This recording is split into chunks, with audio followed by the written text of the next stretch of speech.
healthy environments, not only for the students, where they can be nurtured and develop the social and emotional skills that they need to have to transition to adulthood, but we also need to develop an environment that's going to be very healthy for the teachers, who have the most important task at hand, and that is preparing young people to get the cultivated skills that they need to function as adults in a way that contributes themselves, their families, and the community. So there's a variety of issues that we need. It's not just simply getting people to represent evenly the student populations based on their ethnicity and their race, but we also have to consider psychologically healthy environments for these children and teachers, so that the kids can reach the maximum of their potential in life. Thank you very much. Representative Ramos, same question. When I graduated from Westfield State University from the master's program, I wrote my capstone on diversity, equity, and inclusion. When I was elected to the Massachusetts General Court, it was my goal to make sure that every piece of legislation that came through had a diversity, equity, and inclusion component to it. And I did so by filing and passing a sports wagering bill, which included a component to include diverse businesses to benefit from that new multi-billion-dollar industry. I also co-sponsored a bill that was targeted towards increasing diversity amongst teachers across the Commonwealth. It's a bill that's making its way through the legislature. I've testified on it, I've supported it openly, and we're working very hard to do whatever we can at the state level to make sure that our schools are diverse. It's one of my goals as mayor, to make sure that we're recruiting teachers who look like the students that they're teaching. Teachers who understand the culture of the students that they're teaching. That's very important, because it isn't just about what they teach on the books, it's about understanding what they go through at home. That's very important to a child's education. In order to address that, we also have to address teacher salary. Salaries in the public schools, I am in favor. I don't think our teachers get paid enough. We have to do better to support our teachers, and we have to do better at recruiting, again, and making diversity, equity, and inclusion a priority in recruiting teachers, because it's not just an educational issue, it's also an economic development issue, and it affects the entire city. If we don't have a good, strong school system, it's going to be very difficult to attract people and to attract businesses to the city of Springfield. So it affects us all the way around. Thank you. Councilor Letterman. Thank you for the question. We need to have an education system that is built for our students in the city of Springfield and that values our educators. And that starts with addressing the challenges we have in teacher recruitment and diversity amongst teachers. You know, up until the start of this campaign in my professional life, I was an advisor for the University Without Walls, which is a non-traditional program at UMass Amherst that individuals who are already working come to in order to earn degrees and be able to go further. And we worked with many, many individuals who are in our public schools, both in the city of Springfield and across the Commonwealth, either as paraprofessionals or in other settings that want to become teachers in the classroom. We need to streamline that process in the city of Springfield, both for paraprofessionals, other employees in the district, as well as for Springfield Public School students who are graduating. Who better to come back and mentor the next generation than individuals who have gone through what our young people are going through? And in the last question, I talked a little bit about those foundational changes that need to be made. Well, school is where we touch so many of our families in the city of Springfield for the first time. It's their first interaction with a process of local government, and it should be one that reflects their experiences. And if we're going to make those recruitment efforts, we don't just have to look at salaries, we also have to look at benefits. And right now in the city of Springfield, municipal workers and school department employees do not have access to paid family and medical leave at the same level that they have access to in the private sector, which means they are going to have more trouble if they get sick, if they want to plan for a family. And I am hearing from employees in the city of Springfield who do not know what they are going to do in these scenarios when they need to care for themselves or a family member. It's why on the city council I introduced a resolution to study bringing PFMLA to the city of Springfield. As mayor, I'll carry it out, and it's also why I'm endorsed by the UFCW Local 1459, because they know we're going to go to the mat for working families in Springfield Public Schools and in the city of Springfield. Thank you. Thank you. Councilor Hurst. Thank you so much for the question, and I believe it was a two-part question that also dealt with the performance of our schools. And I'll just start by saying that we're entirely too caught up in graduation rates and dropout rates. That's an extremely low bar, and what we need to start looking at is where our schools compare to other schools amongst the state, and especially as we start to think about those individuals that want to come to the city of Springfield and businesses who want to attract and pull from our talent pool, we need to make sure that we are competitive. And right now, 4 of our major high schools are in the bottom 10%, which many people don't know. In addition to that, we only have 1 school that's in the top 65%. So when it's all said and done, we're failing our students. And we also need to make sure that we're acknowledging that we are struggling with those individuals that are coming in to work here in the city of Springfield. I was a former educator.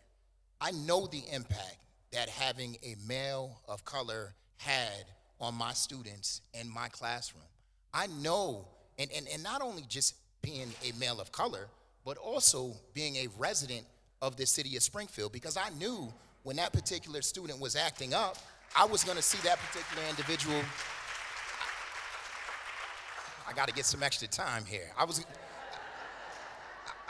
going to see that individual at church. I was going to see that individual's parents at the grocery store. I was going to see that particular person at the community center. And so that particular student always knew that he or she had to hold themselves to a higher standard. In terms of recruiting our teachers of color, we need to make sure that we have an apprenticeship program so that we are recruiting teachers of color right here in Springfield so that they can get an idea of what it's like to teach.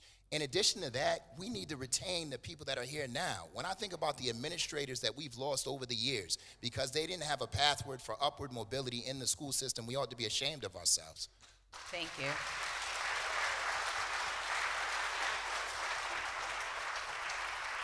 Mayor Sarno.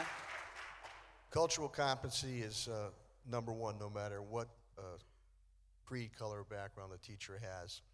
We have a pipeline that we do with our paraprofessionals. We've had a number of paraprofessionals that we've been able to move into the teaching profession. We recruit. I see Judy Crowell, my Chief Inclusion and Diversity Officer here. We recruit. We go to the black colleges, universities in the country. We go to Puerto Rico. This is a national, nationwide issue as far as getting teachers of color in the school systems. We have competitive salary structures, and we continue to be out there, and the pipeline, and also recruiting with the high school students, as we do with that they can go to school, become an educator, and give back to the community. But we have these programs in place. It has just been national. We had a report on our school committee not too long ago. It's a national issue. Also, with a lot of professions, including teaching, including policing, you name it. There's been people that have just walked away with it, walked away from the job because of the COVID-19 pandemic. So the pathway, the paraprofessional program we have has been quite successful, and many of the paraprofessionals reflect the students that are going into our schools. But no matter what the teachers, cultural competency, which is extremely important. Understanding what a young man or young woman has gone through, whether at their home, and then being able to reach them is extremely important. So we'll continue the aggressive recruitment, and again, we do travel to do that. We do that with a lot of professions, with police and fire department too. And by the way, with the police and fire department, we are above parity, and that also includes in our leadership and supervisory ranks too. So we work hard to do that. The percentages have gone up, but we have to do a little bit better on it, but it is a national issue. Thank you. Thank you all.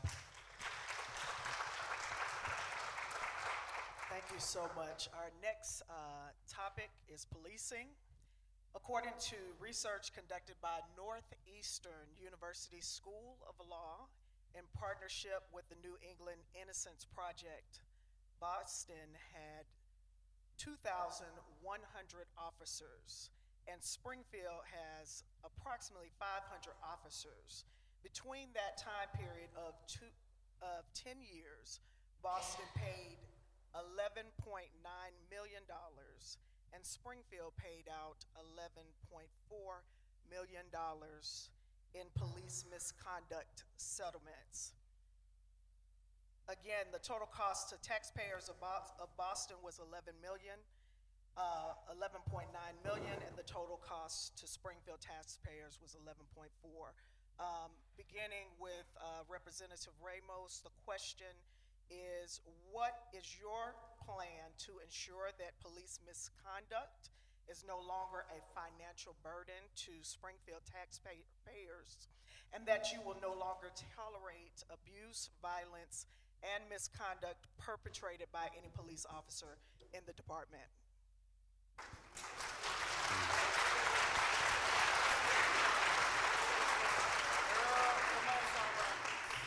Thank you for the question. I don't think anyone has been more vocal about police misconduct cases in the city of Springfield than me. When I was city council president, I made it very clear that this was an issue that we needed to address. And when I first ran for office, I ran on the issue of body cameras. And I led on the issue of body cameras in the city of Springfield. If you all remember, in 2015, I proposed a resolution before the city council in favor of body-worn cameras in the city of Springfield. It was ahead of its time because there weren't many police departments across the nation that were talking about police body cameras. And it was so ahead of its time that it made national news. And it took us a few years, but I kept pushing and pushing and pushing to bring police body cameras to the city of Springfield for this very reason, because we were just spending too much money on police misconduct cases. It's embarrassing to the city, and it's really been a black eye to our city. We have a lot to offer here in the city of Springfield, and we have so many nicknames. Among them, we've been known as the city of firsts, the birthplace of basketball. But somewhere along the line, we lost those identities, and we become known more for police scandals than anything else. If you Google the city of Springfield, that's the first thing that pops up, and that's embarrassing, and that hurts us, right? And so I want to make sure that moving forward, we're addressing the issue of police misconduct, that we are addressing it within the police department, and we're getting rid of these bad apples as soon as we can identify that they are bad apples. I stood in front of City Hall, along with my colleagues, a few days after the George Floyd murder, and we held an 8-minute and 43-second moment of silence. And it was that day that I outlined my plan for the city of Springfield to address the use of force policy and to address how police officers are policing our community. And we were able to implement that over the next few years. And I will continue to do that as your next mayor. Thank you so much. Councilor Hurst.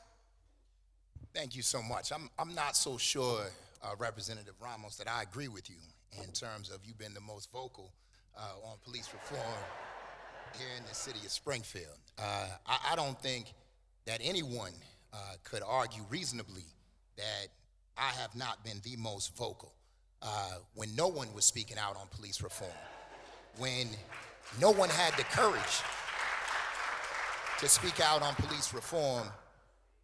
I was there. When we stood on the steps of City Hall in the wake of George Floyd, we were marching on Nathan Bell's parking lot. And in protest of the police brutality that costed the city $1 million there.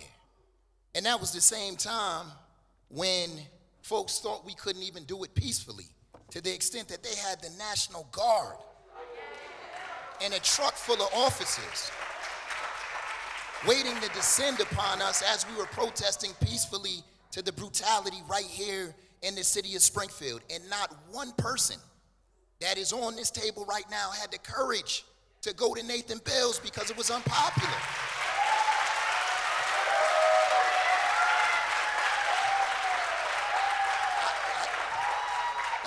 let me just get to your question quickly because the applause keeps costing me my time. Number one, we need to get rid of our police commissioner.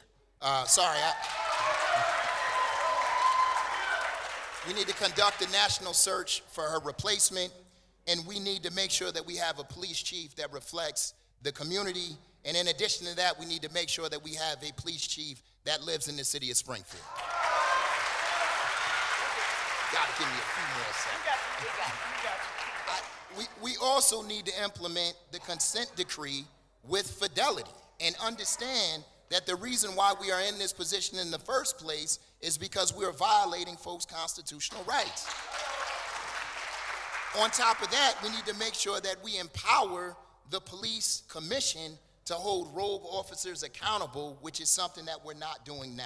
And then finally, we need to make sure that we have a full complement of officers who are trained in de-escalation, conflict resolution, mental health, and trauma, implicit bias, and so many others. Amen. Thank you. I just want to thank everybody. I know we're all in church, and we let the church say amen. All right. But friends, we also want to be mindful of the time, and we want to be mindful of all of our participating candidates. There is another forum that they all are going to for 7:30, and they all will be late because they're taking their precious time to spend with us. And so at this point, if we could withhold our applause through the rest of the program to the end, to the best of your ability. You can say ouch, but just saying. All right, Dr. Champy, thank you. You're welcome. Okay, here's what my take is. I agree with Justin wholeheartedly. We really need to make sure that we hold the Springfield Police Department to the highest standards because public safety is the most important thing for all of us. If some of us are not safe, none of us are going to be safe. So we really need to also, I think, have a motto for our city, and that would be something like what New York City has, the New York City Police Department, which is courtesy, respect, and professionalism. I think the Springfield Police Department should be held to those three values. And also, in every profession, I don't care if it's law enforcement, psychology, sociology, I don't care what it is, you're always going to have some people that go into these professions for the wrong reasons, and they can taint the whole perception of the profession itself. They can do incredible damage. We need the Springfield Police Department, but we need the Springfield Police Department to be decent with all the citizens. There can be no racism, there can be no bigotry, there can be nothing at all. We all have to be treated equally, and I think that's very, very important. And in terms of the police commissioner, and this all has to be reviewed, and if any changes have to be made, then they should be made. But one thing's very important, there has to be transparency, and that's the only way that we're going to establish genuine partnerships between the Springfield Police Department and the people. And if we don't have that, it's going to be very hard to fight crime. Thank you so much. Mayor Sarno. Yes, I think the biggest advent has been, and something I pushed for very, very early on, the body-worn cameras, about transparency. We have had very limited number of complaints since the body-worn cameras have been negotiated to be implemented, number one. Number two, in our training, we do de-escalation training that does occur. And also the C3 policing, which is community policing, develops relationships.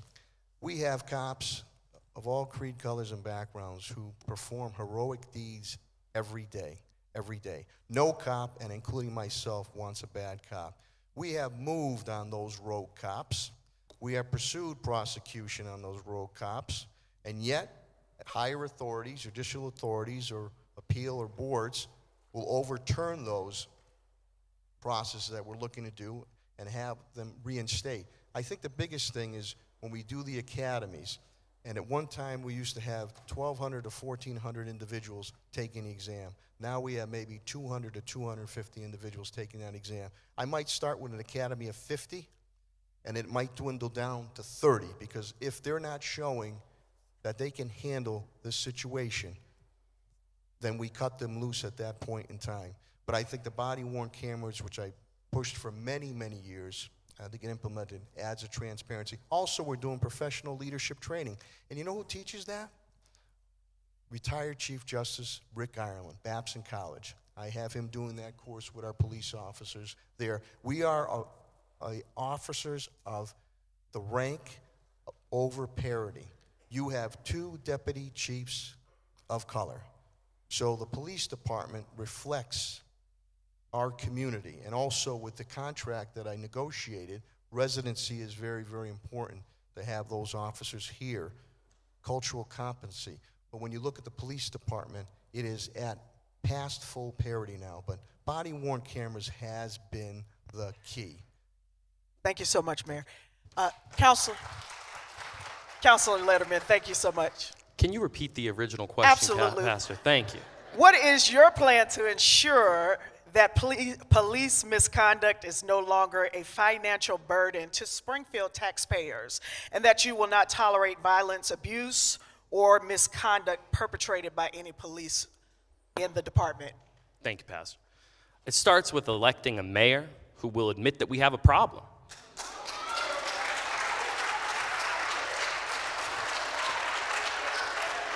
Now, we talked about the need for community police relationships. We cannot improve community police relationships when the federal government is here in the city of Springfield, one of only a handful across the United States, requiring certain reforms. Now, we must comply with those reforms, but we also must go further. I don't want to just comply with them on paper. I want to change that relationship for the benefit of the residents and the benefits of the officers. We talk about a problem with recruitment. Let's build a police department that every officer knows will be on the right side of history. Let's build a police department that every resident knows will work for them and will partner with appropriate response teams. Now, I've been consistent on civilian police oversight since my very first campaign for the Springfield City Council in 2015. I said we need a civilian police commission in 2015. I came again in 2017 and have been involved in every piece of legislation to bring that police commission into place. But let's talk about the conversation that we had as a community in 2020. Because I was on the steps of City Hall, but I was also with the young people that marched peacefully from Central High School to the Springfield Police Department. And I didn't hide in the police department and watch them on security cameras. I stood out there and spoke with them. And I will tell you that it was the first time in my political career that my words could not calm a crowd. But that's because injustice can't be solved with words. It requires action.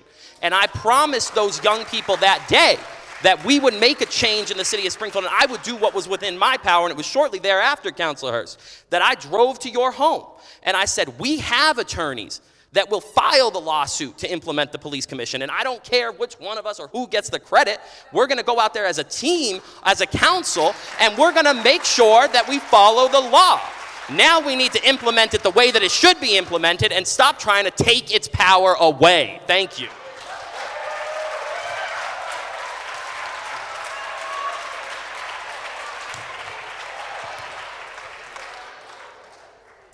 Thank you, Councilor Letterman. Our next topic will be on housing. Given that the 80% area median income, known as AMI, used by HUD to determine the parameters for what is considered affordable housing includes median income for Greater Springfield, which includes Longmeadow, East Longmeadow, Agawam, and West Springfield, along with Springfield, and given that many Springfield residents' incomes are closer to between 30 and 60% area median income of Greater Springfield's area median income. Councilor Letterman, you will be the first to respond to this question, which is, how will you guarantee that housing developers who seek to develop additional housing units are using only Springfield area median income to price affordable units, and how do you plan to address the high demand for additional affordable housing units in Springfield? Thank you for the question. We have a housing crisis in the city of Springfield. We have a housing crisis in the Connecticut River Valley. We hear folks talk about this in the context of greater Boston, but we also hear every single day from individuals in our own community who are being priced out. They cannot afford the increases in rent. They cannot afford to purchase a home here. Now, so many of these things are connected. We talk about raising incomes and that sort of thing, but when you look at the federal guidelines that come down on so much of this assistance, it's not just housing, it's every program that we do, right? So many people are just over the amount that you're able to actually get assistance. And so we need a mayor that has strong relationships with our federal and state legislative delegations so we can get the policies implemented that we need to actually be able to assist the people that live in our community. And let's talk a little more about housing, because this is the city of homes. But we know that now 54% of single-family homes in the city of Springfield are investor-owned. That means speculators are coming in, corporations buying up housing that should be for families and individuals in the city of Springfield. And we know that even though East-West Rail is going to be a great thing for us, it's also going to exacerbate that crisis. That's why when the Greater Springfield Regional Housing Analysis came out, I went to housing advocates and I said, what can we do with this data? They said, we need a housing trust fund. And I brought that legislation forward to the Springfield City Council. We got it passed. We got it appointed. So we're well set to bring the right stakeholders to the table and develop housing at every level, affordable, workforce, market rate, so that we can grow as a city. But we need to have individuals who will make it a top priority, and it will be for me. Thank you. Thank you, Councilor Letterman. Dr. Champy, whenever you're ready. Yes, I've been working with the homeless for 18 to 20 years here in Springfield. I've been working with people that are 2 steps away from homelessness, people that are not homeless, but they're on the verge of being homeless. And I can tell you right now that the list of trying to get a subsidized Section 811 housing is just almost impossible. It's totally impossible. I have people living on the streets, and being homeless, not having a place, that's traumatic for people. And we need to be able to find housing. So one of the solutions would be not only to work with the governor's office and stakeholders on the state level as well as the local level to identify vacant buildings, and there's quite a few vacant buildings that can be refurbished. And it's not only important to get those buildings refurbished, but to get them green, where we can get solar panels and keep the inflation rate at a minimum. So we need to think of going green with these buildings, and there's plenty of vacant buildings in Springfield that we could refurbish and rent them out to low-income folks. And we need to do this because homelessness is part of the mental health issues in the city, and we have to deal with the poverty issues, and that's one of the first steps in the process of tackling poverty in the city. Thank you, Dr. Champy. Mayor Sarno. Firestone building, derelict building for many, many years. Housing. Indian Motorcycle building, redone. Gemini site will soon have housing there. The old Brookings School, housing. We've done a combination of market rate, workforce development, and housing that is helping out individuals. 600 more units are going to come online within the next 2 to 3 years. Every other word out of Governor Healy and Lieutenant Governor Driscoll's mouth is housing, housing, housing. And I've had very fruitful discussions with them. I also just had the new regional director of New England, Juana Matias of HUD here, and we spoke on the deltas that have to be reached. So when you look upon it, in my first-time home buyers program is probably the most aggressive in the city's history. Many people, and it's many people of color who are buying houses, and that is the key to building equity and building wealth. So you have to have a combination, but when you look upon it, the old Brookings School, Firestone building, which is right here next to them, it's going to soon be the beautiful DeBerry Swan School, another new school that we built. Indian Motorcycle's been done. The Gemini site's going to be done, home ownership there. You look at the Central Street corridor, what we've been able to develop there. Complete turnaround has occurred there. And you're going to have other things happening. Kavanaugh, the old Kavanaugh Furniture building next to my alma mater, the High School of Commerce, that will, groundbreaking will happen very, very shortly. So we have these programs that were implemented. Housing shortage is not only in the Commonwealth of Massachusetts, it's in the United States of America. So you have to be able to get developers, good developers. Look at what we did with the Hollywood section. Completely turned around when we brought in good developers. A new South End Community Center, roadways have been redone down there. Derelict buildings are gone. Safe and sound down there. So we're continuing to move on that, and I'm continuing to get that delta filled so we get the developers to do it. But we're doing numerous projects. I hope to have another 600 units online within the next 2 or 3 years. A mix of market Mayor rate, Sarno. affordable, and you got from there. Representative Ramos, whenever you're ready. You know, the reason why we're even having this conversation is because of the housing shortage, right? It's just like anything else, it's based on supply and demand. There isn't enough supply to meet the demand for housing. And so what we need to do is provide more, not just more housing, but more affordable housing. Now, we remind you that over the last 16 years, our mayor has been vehemently opposed to building more low-income housing in our city, to the point where he refuses to write letters of recommendation for projects that include low-income housing in our city. Part of the reason why we're seeing rising costs is because property taxes in our city have gone up over 24% in the past 4 years. Water and sewer in the city of Springfield has gone up over 24% in the past 4 years. And I'm pretty certain that your salaries and Social Security has not gone up 24% over the past 4 years. And so how do we expect seniors and people living on a fixed income to afford the cost of housing? We need to do more, and as mayor, I am committed to doing more. As state representative, I supported a supplemental budget earlier this year to increase the amount of money that we're allocating from the state for the Housing Development Incentive Program. Typically, we would allocate $10 million a year. We tripled that to $30 million a year, and we gave it a one-time increase of $57 million a year.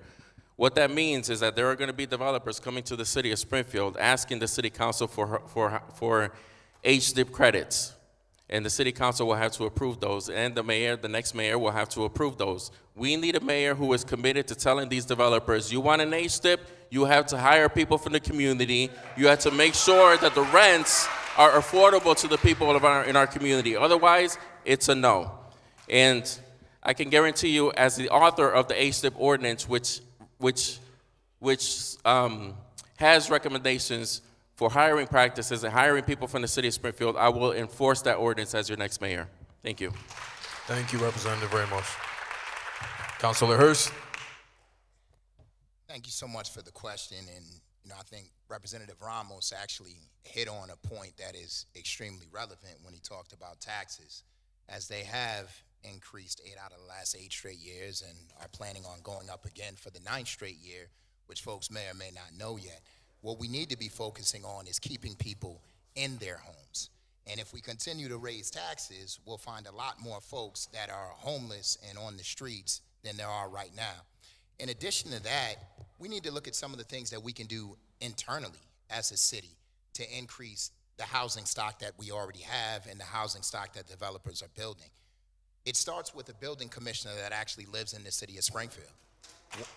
One that actually values the fact that we are at a time in which we are in urgent need of housing because there are people that need it tremendously. There are individuals, and it's easy for him because he gets to look at the person that's on the street corner and doesn't necessarily, and then has to go back to Ludlow. See, we live it and we see it and we deal with it and we understand and get the cause for individuals that constantly look for housing. On top of that, we need a building department that is competent. We can't wait 6 months to get a permit to either rehab a house or to create new housing. We also can't wait 6 months to get an inspection, which is currently the case right now. In addition, we need to make sure that those big-time landlords are being held accountable, which means that we need a full complement of staff in code enforcement, a full complement of staff in the building department that are conducting these CI inspections, making sure that these buildings are safe. And if these landlords don't respond, then we need to make sure that we have a full complement of attorneys to get those individuals into court. You all will remember that during the housing crisis, The city of Springfield was quick to take the houses of homeowners. It was quick to take the houses of the banks and get them in court for receivership. But when it comes to these big-time landlords, I don't see that happening, and we got to ask why. Thank you, Councilor Hurst. Our next topic is food insecurity. We will begin with Mayor Sarno. The question is, what plans does your administration have to address the food desert in Mason Square? And what does the plan address the need for high grade A grocery stores in the Mason Square area? We continue to attempt, I know you have some grocery stores that are here, and to work with them, we have a downtown neighborhood area that we were able to bring Big Y downtown. It has been successfully, it's a model now they're looking to expand. The residents of the area, the businesses of the area, the employees, the visitors are loving that. What we've also done too is try to also incorporate we've done garden areas with vacant lots. Give out a lot of those vacant lots to be able to do that. We've also done with our schools, we did a lot during COVID. We had 18 satellite areas in our neighborhoods to make sure that kids and families were fed breakfast, lunch, dinner, and snack, and even on the weekend. So we continue to cultivate. I know that with the new Pride Station that came on the corner of Thompson Street and State Street, that used to be the old Rainbow Motel. And I had to listen to people saying that you're never going to get that thing down and housing. And we worked with my administration to get that terrible place down and turn it around. And we worked with Bob Bolduc to make sure that fresh food is being offered there. We continue to speak with the grocery store that you have currently in Mason Square, and you have some other smaller stores on there. But if we can try to move toward what we did with Big Y, downtown, we will try to do that. But I think to avail yourselves also is that there are currently markets that are here, and again, their bottom line they look at is what are they going to be able to move and sell there. So I also think we've done a great job with the Culinary Arts Center that we created, the first in the nation, where we're serving fresh food, locally owned food that is here, from the farms, farm to table, to each and every one of our students. So that's still a goal, an objective we're trying to do, but you have to make the deal where we talked about housing, that the developer, he or she, can come in and do it. Thank you so much. Councilor Letterman. If you are here and you are comfortable doing so and you live in Mason Square, please raise your hand. So you know that we do not have access to a full-service grocery store in Mason Square. Now, some of us are lucky because we have vehicles and transportation and we can get to where we choose to go. But for the individuals that do not, we must recommit to building a grocery store in Mason Square. And we must commit to doing it here right now tonight, which I will do. But let me tell you how. So first and foremost, I believe that every single neighborhood in the city of Springfield should have access to every amenity that it needs to thrive. That includes grocery stores. That also includes banks. That also includes access to counseling, access to health care. So we need a plan to do that. Now, if you look at the options that are available today, we know there are people doing incredible work to try to make that happen, right? To try to make it stretch. I see Liz Ogilvie in the audience and the great work that Gardening the Community and the Springfield Food Policy Council has done. But we need to go further. And when we talk about development in our neighborhood economic centers, what we need to do is put in place infrastructure that will support that, especially in neighborhoods that have been historically locked out of financial opportunities and traditional banking institutions. And that is why, as part of my campaign and on day one as mayor, I will commission a study on the establishment of a public bank in the city of Springfield, a bank owned, operated in the interests of the people of the city of Springfield that can do a number of things, among them partner with existing financial institutions to finance economic development projects like grocery stores that they might not have otherwise looked at. And so that's the type of innovation you can expect from a Letterman administration, because we have seen it, lived it, and will not let it go on any longer. Thank you. Thank you so much. Representative Ramos. When I was elected to the House of Representatives, one of the first pieces of legislation that I filed was H 3632, an act relative to establishing an advisory committee on the accessibility of fresh foods across the Commonwealth. And I filed that piece of legislation with Mason Square in mind because of the food insecurity that exists here in this community and the food deserts. I testified recently on this bill, and I made it very clear to leadership that this is one of my top priorities because the city of Springfield has several communities, including Mason Square, that are food deserts. In addition to that, I filed a earmark for a $75,000 earmark for Wellspring Mobile Market in asking them to expand their mobile market across the city to areas including Mason Square. And as mayor, I will continue to advocate for these mobile markets and to bring a full supermarket to areas like Mason Square.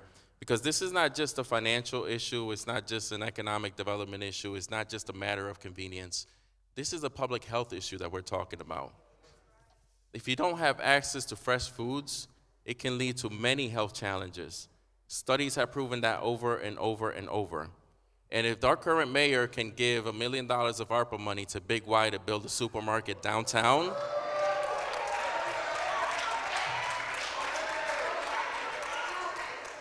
then I believe the next mayor should make sure that the next round of funding goes to a supermarket in Mason Square. Thank you. Thank you so much. Councilor Hurst. Yeah, Rep. Ramos hit on the most salient point for this issue. I mean, we had $123.9 million in ARPA funding. We've been talking about a food desert in Mason Square for years. The fact that a $2.7 million purchase in downtown was the first thing that folks could think of in the wake of COVID and not reinvesting that money into communities and neighborhoods that were disproportionately impacted by COVID is a problem. And more importantly, it's a sign of someone who is out of touch, someone who does not understand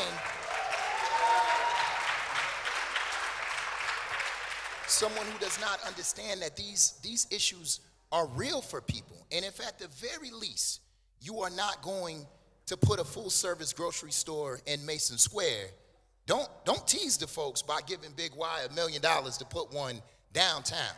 At the very least, let's put $2.3 million towards making transportation affordable. Because if you make transportation affordable, people might be more apt to be able to go to these full-service grocery stores. In addition to that, in the wake of COVID, we certainly know that our food banks are not receiving the money that they were originally receiving. And so we need to have an advocate at the state level or at the municipal level who is advocating for the city of Springfield to get the money that they ought to get, as we're always being shortchanged, to make sure that our food banks are being fully funded so that they can in turn make sure our food pantries are staffed. And then on top of that, we need to continue to support our community gardens here in the city of Springfield and our farmers markets. Thank you.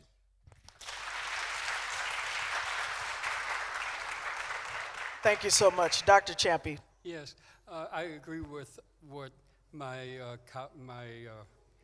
political adversaries have said.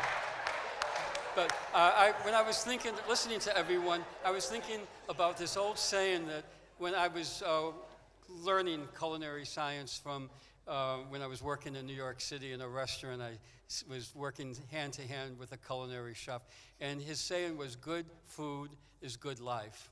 So it's not just bringing fresh food to the table for all of us, the accessibility of the fresh food, it's the quality of the fresh food, that we need to have organic food that has no pesticides in it. We have to be very conscious of the food that we're eating because the food is related to our health, our physical health, and our behavioral health.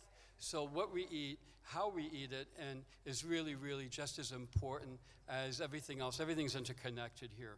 So I'm thinking that because the inflationary rate is so high for food these days, I mean, I go to the store and I get a bag of food, it's over $100 for like a half a bag of food. So how can your folks deal with that? And so my thinking is that we need to have more subsidies from the federal government and the state. And so that's one pathway of many that have been discussed thus far. Thank you.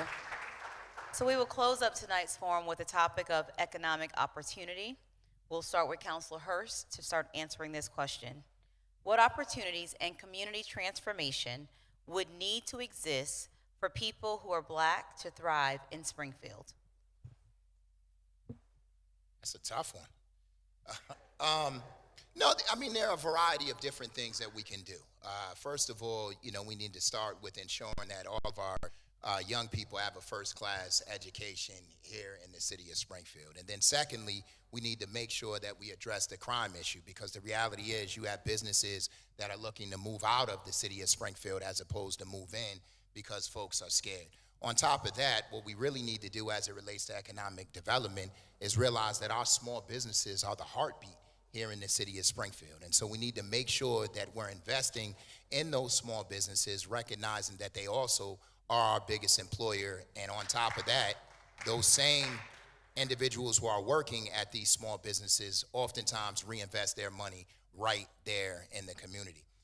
In order to do that, what we can do is we can streamline municipal contracts to make sure that they are getting to these small businesses so that they can in turn grow from being small businesses to medium-sized businesses and hopefully large businesses. In addition to that, we can make sure that the city of Springfield is leading in buying goods and supplies from these particular small businesses, and that we're encouraging our anchor institutions to do the same.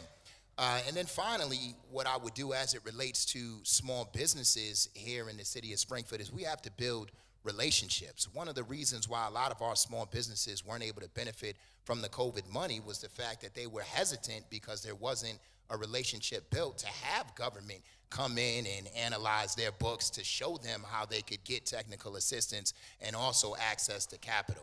So we certainly need to do that, and then there are some other things with respect to economic development that are important. We need to be fighting for a courthouse here in the city of Springfield, which is not guaranteed. On top of that, we can't let MGM be the only thing going here in the city of Springfield. We need to make sure that we're doing other things to support businesses in the downtown area and throughout the city of Springfield, as opposed to just MGM. Thank you. Mayor Sarno. 88% of the ARPA funds have gone to minority-owned, and I see some people in this room right now, minority-owned or women-owned businesses, whether mom and pops, small, mid-size, or large, following all the federal guidelines. We help these businesses not only survive, we help them to be able to expand jobs. So 88% of that money, again, has gone to minority and women-owned businesses. In our entrepreneurial center down on Bridge Street there, we do run programs, technical programs, to help out individuals. Because you're right, you might be the owner of that business, but you're also sweeping the floor. You're also putting out the trash, and you might not have time to be able to get the technical aspects on that. And then we also have the REO, Responsible Employer Ordinance, that we have for development that goes on to make sure that we stay local here. And when you talk about the businesses, whether large or small, or the mega projects we talk of, we've invested millions and millions of dollars in our neighborhood business district for infrastructure improvements and to the businesses. But when you talk about the big businesses, they create jobs. Jobs, and that's a good four-letter word. So let me once again clarify with that ARPA money. 88% has gone to minority or women-owned business, and we're very, very proud of that fact.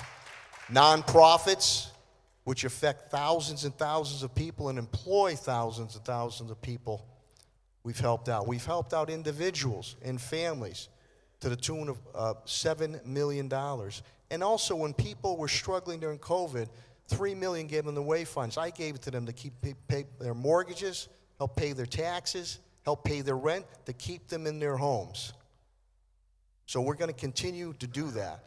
This has all been published, but again, that ARPA money went to people and businesses in need, and also to stimulate major projects that spin off to vendors, materials, and supplies for the local supply chain here. Thank you very much. Dr. Champy, thank you.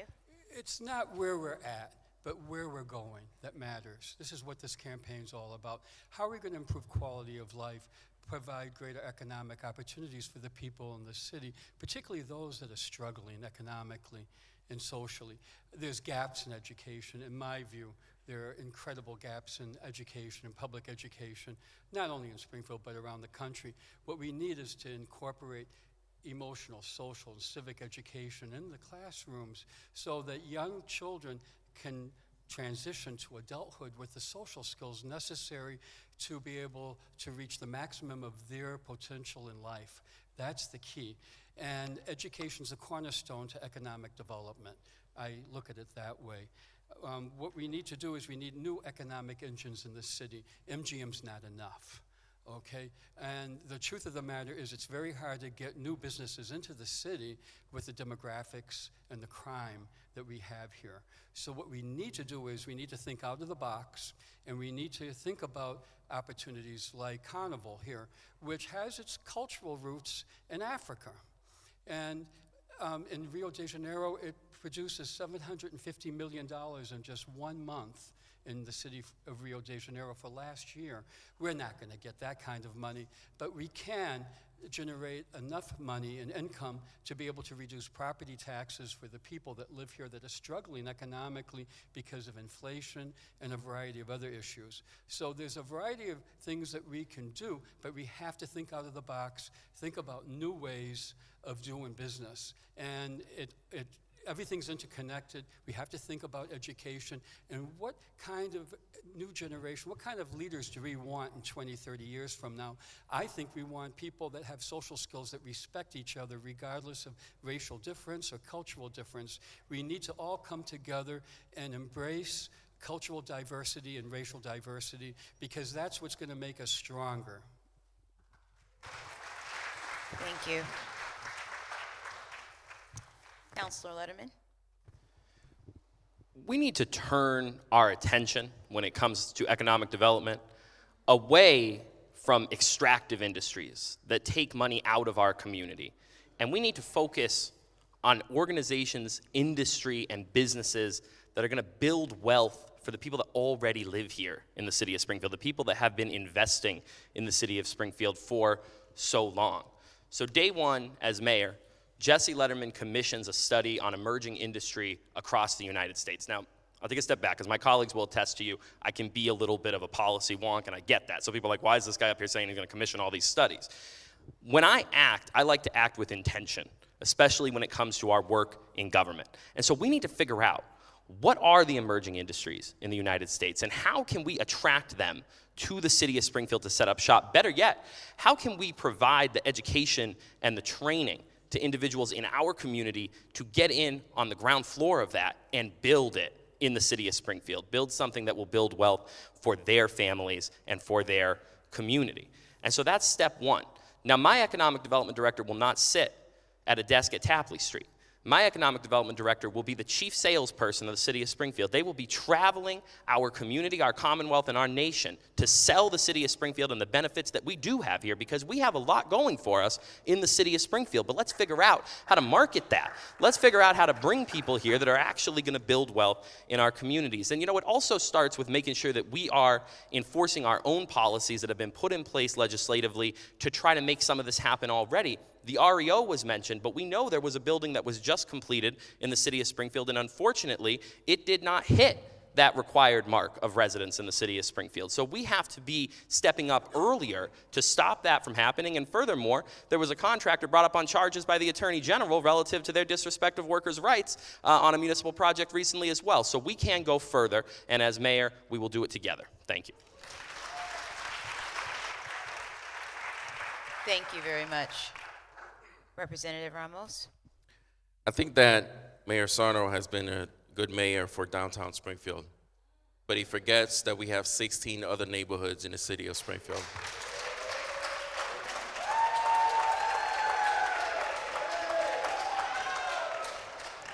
We need a mayor with an economic development plan that does not center entirely around MGM and downtown. We need a mayor with a vision. You know, Mayor Sarno's a nice guy. But we need something more than just a nice guy. We need a mayor with a vision. What's the vision? In my economic development plan, look, the city of Springfield, like I said earlier, has many nicknames. Among them, we've been known as the city of first because of our rich history, right? The birthplace of basketball, the first dictionary, the first armory, the first gas-powered automobile was assembled right here in the city of Springfield. We have that rich history, but somewhere along the line, we lost that identity and we became known more for police scandals than anything else. My vision is to reclaim our identity as a city of first, to reclaim our identity as a city of innovation, the city of manufacturing. Because let's be honest with ourselves, not all of our children want to go to college, right? And so where do they go after high school? I graduated from high school. I went right into the workforce as a carpenter because I was trained at a trade school on how to be a carpenter. We need to make more investment into the trade schools in the city of Springfield. And we need to invest in our small businesses. Believe it or not, the largest employer in the city of Springfield is not Bay State Hospital, it's not Mass Mutual, it's not MGM. The biggest employer in the city of Springfield are the small businesses. When you combine them, they employ more people than anyone else, and the city seems to forget that. And so I think we need more resources to the small businesses in the city of Springfield. We have to invest in entrepreneurship in the city of Springfield and reclaim our identity as a city of innovation and a city of first. Thank you. Thank you. Thank you so much. Friends, at this time, we will have our closing statements. We will begin with Mayor Sarno at this time. Reverend Cummings, I want to thank you and Reverend Clergy and all the organizations for putting this together to have this dialogue of what we're done and what we're going to continue to do. My vision for the city of Springfield, as I indicated earlier, number one, public safety will be my number one priority. I'm not going to allow criminals to rule our streets. Number two, housing, as we spoke with housing, that needs to be moved up. Number three, and I will continue to fight to get the new courthouse, the Roderick Ireland Courthouse, here in the city of Springfield and hopefully in the North Block, which would be a huge game changer for that. Number four, moving forward, financial stability and sustainability. That is extremely important. You can't do any of the sexy projects if you don't have financial stability on that. That's extremely important, and I'm proud to say that we've been able to keep our fiscal house in order. I'm going to continue to build new schools and rehab new schools. September 7th, we will open up the DeBerry Swan School. $750 million, $750 million of new schools and rehab schools have been done, the most in the Commonwealth of Massachusetts by far. And we're going to continue to do that. And I'm going to continue with economic development. I think if you look at my record, we have created and saved thousands and thousands of jobs, from the mom and pops all the way to the mega projects that have occurred. And we've invested heavily in our neighborhoods with new senior centers, new community centers, housing activities that is going on, infrastructure activities that are going on. You know, I took about 40 meetings, tours and walks, neighborhood councils, businesses, nonprofits during the height of COVID to see what they needed. And that's the plan we implemented moving forward. You will see shortly how much money that we have invested just in this area here. I deeply appreciate your belief and confidence in my ability. I think you know one thing, whether you agree with me or disagree with me. I care about each and every one of you. I love this city. I work this job 24/7, and I will continue to do that. Amen. I appreciate your consideration of your Thank vote. you. God bless you all. Thank you so much, Mayor Sarno. Dr. Campy, 2 minutes. I came into this campaign because I see so much misery on a day-to-day basis, and it's just getting worse and worse. The pandemic hasn't helped matters at all. So this is really about a quality of life issue. This is about quality of life for the people that live here, and we need to think about creating new opportunities for the people through economic and social revitalization, creating new treatment programs with our state and federal partners for those individuals that suffer and are challenged by drug dependencies and behavioral health issues, because those are the drivers that's creating so much damage to our city. The people that are killing other people here. This is just not happening out of the blue. These are folks that are very troubled, and we have to address this. We just can't respond to it. We have to address the roots of these problems, and the roots are in poverty, they're in mental illness, and human suffering. All of this has to be addressed in an effective way. We can't be taking people, putting them into detox, and then sending them right back to the places where they know the drug dealers and the drug dealers know them.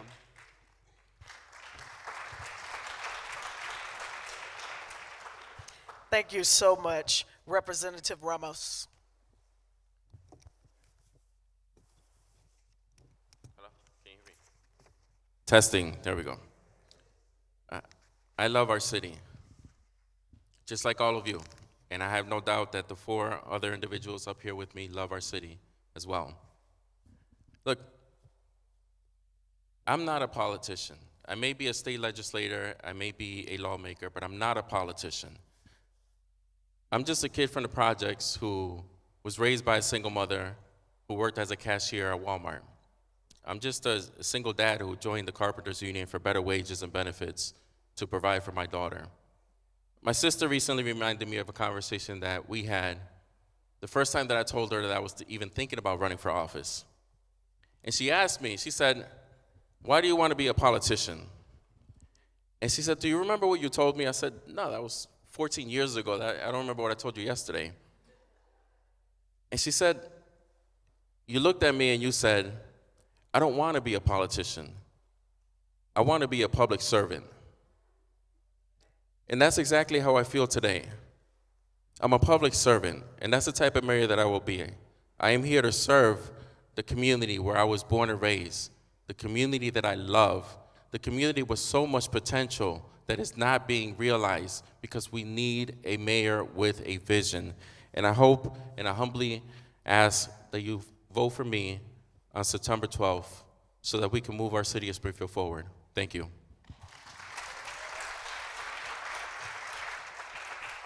Councilor Letterman. Thank you so much to the audience tonight, to those who are watching at home on the live stream, to the organizers, and to my colleagues that are at this table with me for a robust discussion about our vision for the future of the city of Springfield. You know, I truly believe that this is the most important election in our recent history. I think that in this election, we have a chance to positively change the trajectory of the city of Springfield on so many of the issues that we've discussed tonight. And I know that you have a lot of choices on September 12th. When you consider my candidacy, what I ask you to consider is not just what I say I will do as mayor of the city of Springfield, but what I have done with the office that you have already entrusted me with. When I make a commitment to the people of the city of Springfield, I keep that commitment. I don't make promises that I can't keep to our community, and I have the record to prove it. Now, I've spent 6 years at City Hall and 14 years in public life. I've seen what works. I've also seen what doesn't work. When I announced my candidacy for mayor, someone said to me, you know, you can't run for re-election to your council seat at the same time. So yes, that's true. They said, you're really putting it all on the line. And I am, because I believe that it is worth it. I believe that the city of Springfield is worth it. And I am tired of politicians that are just trying to score points while young people and working families and seniors are calling us struggling. I won't play that game. I've never played that game. I look for solutions and the best way to implement them. Now, I'm in this because too many young people are telling me they think success is getting out of Springfield. I want to change that. I want us all to work together to change that. I want them to have the opportunity to stay and to invest, to grow and thrive in the city of Springfield. And if you feel the same, I'm asking for your vote tonight on September 12th and in the general election so that we can come to the table together and write Springfield's next chapter. Thank you.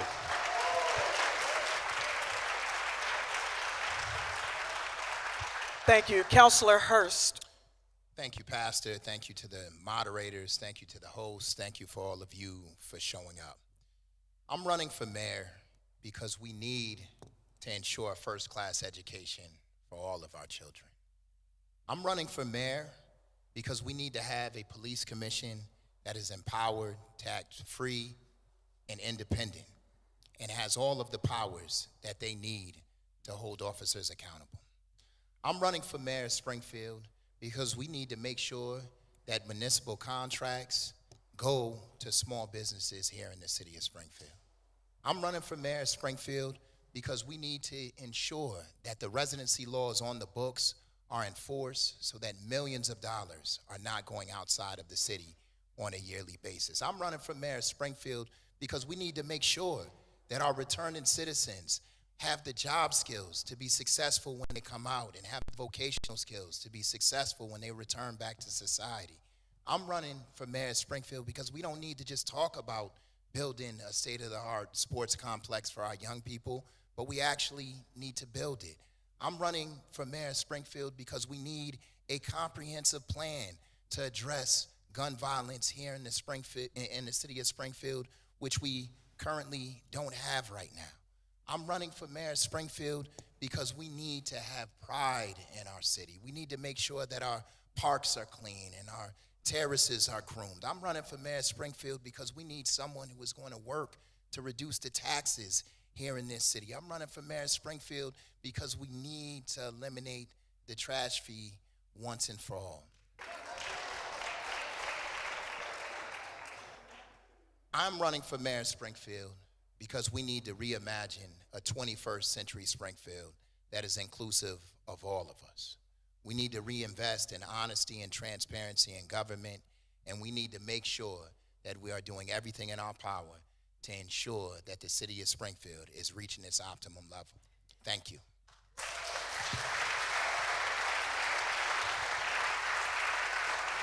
Thank you so much. At this time, we will have Dr. Atu White.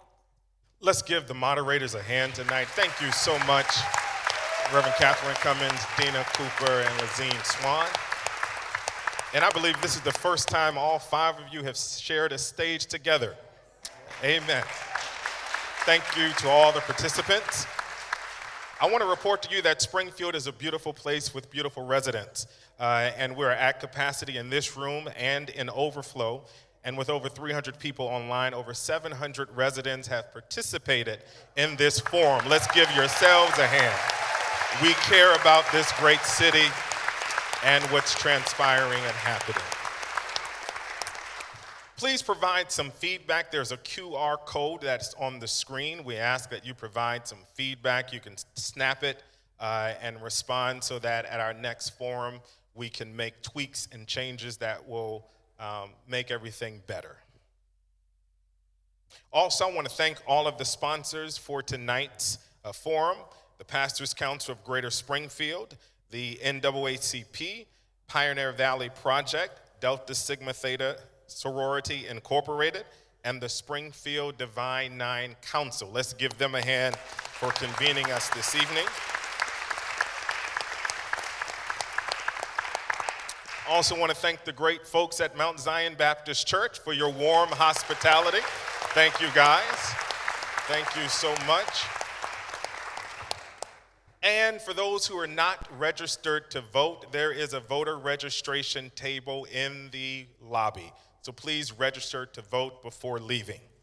On September 3rd, all of the sponsors of tonight's event, we just don't want to hear from the candidates, but we want to make our voice heard at the ballot box. So on Sunday, September 3rd, from 12 noon to 2 p.m., we will caravan to City Hall and cast our votes and make our voices heard. We can do a better hand at that. Souls to the polls, Sunday, September 3rd, 12 noon to 2 p.m.